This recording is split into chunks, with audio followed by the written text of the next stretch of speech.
Thousands of diplomats, activists, and world leaders bringing the global climate crisis to the center stage. Key questions at the two-week conference: how can the world work together to slow global warming? And how will wealthier nations help developing countries tackle this growing issue? We want to do more to help countries around the world. President Biden today apologized to other world leaders for the Trump administration's decision to exit the Paris Accords. The president made his comments during the United Nations Climate Summit in Glasgow. Mr. Biden says the decision set the U.S. back in its climate goals. He also pleaded with global leaders to take forceful action on climate change. Biden also reinforcing his commitment for the U.S. to achieve net zero greenhouse gas emissions by 2050. There's an incredible opportunity, not just for the United States, but for all of us. But experts say that's very ambitious for the second most polluting country in the world.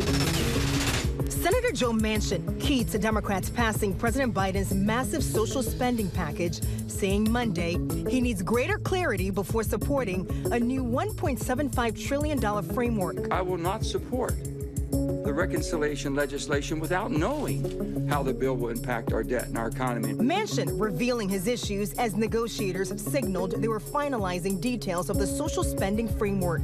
Democrats and the president had indicated momentum on the negotiations and were looking forward to a vote by the end of this week. I believe we will pass my Build Back Better plan, and I believe we will pass the infrastructure bill. Right now, negotiations continue on provisions left out of the package, like prescription drugs and Medicare expansion.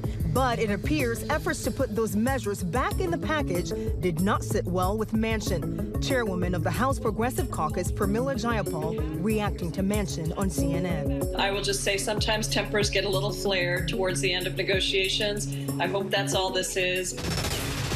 Wearing a scarf and glasses, 95-year-old Queen Elizabeth was spotted behind the wheel of her Jaguar as she drove around her Windsor estate. No doubt a welcome sight for royal watchers. Just days ago, doctors advised the monarch to rest for at least 2 weeks and abstain from official visits. But she did have this taped message for attendees at the climate summit. This is a duty I'm especially happy to discharge, as the impact of the environment on human progress was a subject close to the heart of my dear late husband, Prince Philip, the Duke of Edinburgh.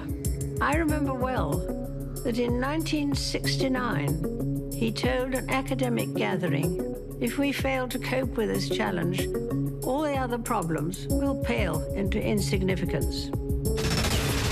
Another salad recall sparked by listeria concerns.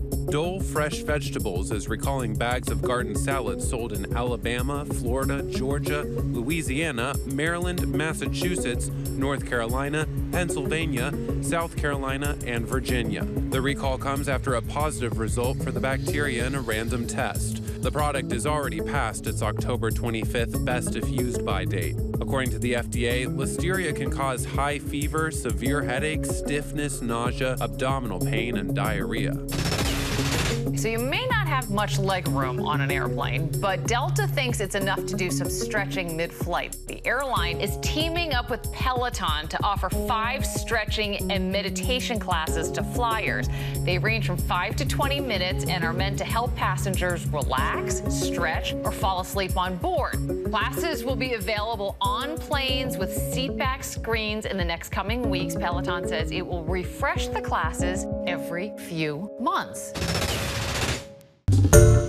Hi everyone, George Stephanopoulos here. Thanks for checking out the ABC News YouTube channel. If you'd like to get more videos, show highlights, and watch live event coverage, click on the right over here to subscribe to our channel, and don't forget to download the ABC News app for breaking news alerts. Thanks for watching.